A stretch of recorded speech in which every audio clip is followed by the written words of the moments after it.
Hey, what's up guys? Chris Turvis here, and I'm doing my Cyberdark deck profile.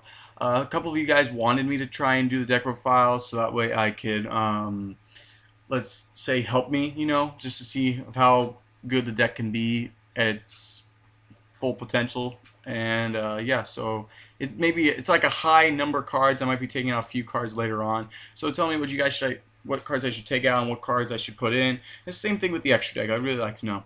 So to start off, we have the three required. I'm pretty sure required 300 dragons for Cyberdark's target for the graveyard. Pretty good card. Yeah. Moving on, we have two Heretic Dragon Tefnuit. I use Tefnuit not only because he's a Cyber Dragon for dragons, but as well when I use like emergency teleport to get Krebons or normal Sun Krebons, it's already an instant 8, so I can go to one of my two Archfiend Dragons, either the Jeweled or the regular.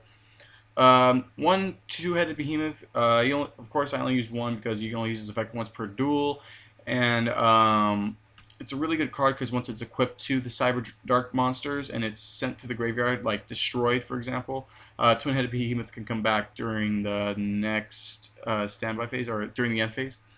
Moving on, we got three Masked Dragon. Pretty good card. It's better than I'm pretty sure it's better than Mystic Tomato and Shining Angel. It lets you decide which position you want to special summon your monster. Next is Magna Drago. This guy is pretty good. I mean, I could get into Synchros immediately as well as another Cyber Dark target.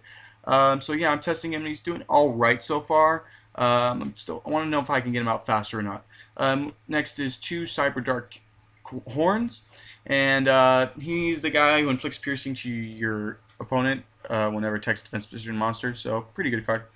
Next is two Cyberdark Keels, which he only does is just inflict 300 points of damage whenever he destroys monster by battle.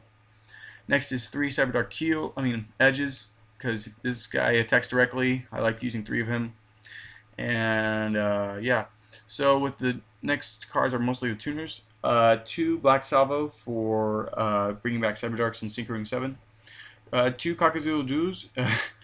I use him because he opens Star Eater, and the thing is, I can special summon Cock-a-doodle-doo first, summon Black Salvo. Even though it's a long thing to do to summon Star Eater, it's pretty much well worth it. I go for one of my Cyberdarks Black Salvo, bring back the Cyberdark, Synchro 7 for either, Scrap Archfiend or Katakuri guy, that's level 7. And I use Cock-a-doodle-doo, makes the 11, and throw out Star Eater, which is pretty good. Next is two Kodomo Dragon. He just came out from Shadow Specters, and whenever he's sent to the graveyard, special summon one Dragon type monster from my hand.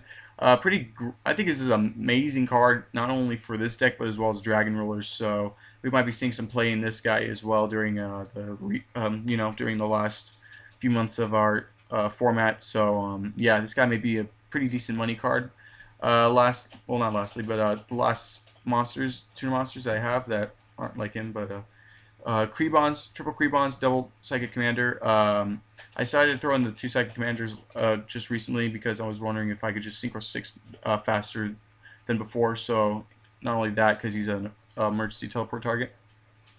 For staple Dark Hole, for opponent's field clearance, I use one Smashing Ground and one Fisher.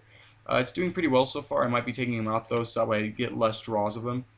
Next is two MST, two Dark Eruptions. I think this is staple for Cyberdarks because they recycle their Cyberdarks. Two Dragon Shrine, which might be doing great with both Hunter Dragon and Kodomo because I can just go out with more dragons. Next is the one Cyberdark Impact, which I get Cyberdark Dragon out, which is I haven't played yet. I'm still trying to test that out. Lastly is two Emergency Teleports, which gets my Psychic monsters out, of course, from the deck or hand. And for my two traps, I run Deck Devi and Torrential Tribute. Moving on with the extra deck, one Catastor, one TG Hype. Like a deck devastation target, plus if I synchro more, I get draw one more card. I might use Armadas sooner or later if I'm able to get another one. Next is one Iron Chain and one Orient Dragon. I don't use the other level 6s because Iron Chain is more of a target for Cyberdark Dragon, as well as Orient Dragon. Next is the three level 7s, one Katakuri Shogun for not only because he's funny to mess with, but as well as a Star Eater target for Cock-a-doodle-doo. Next, Scrap Archfiend for Beat Stick plus Cock-a-doodle-doo target. Black Rose for staple nuke field. Lastly, the two level 8s, both Red Dragon Archfiends. And finally, the one level 11 Synchro Star Eater. For the one fusion monster, we got the Cyberdark Dragon. Next is one Queen Dragoon de Jin. A pretty good card in this deck because I get to grab either the Red Dragon Archfiends or the Tefnuits or some other card, which lets me do more crap later. No, yeah, just Tefnuit and Red Dragon. That's pretty much it. Next is one Acid Golem of Destruction. Might take him out. It depends.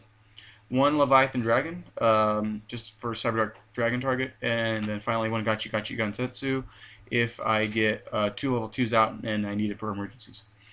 So that's a deck profile. I don't really like. I'm not ready for siding yet for this deck. If you guys can give me some great suggestions on what to do with this deck and how to make it more faster and more, you know, not like OTK, but like a deck that can be able to be competitive against most decks that are out here now. So yeah, I would really like you to tell me what I should do with the deck, and I'll catch you guys later. See ya.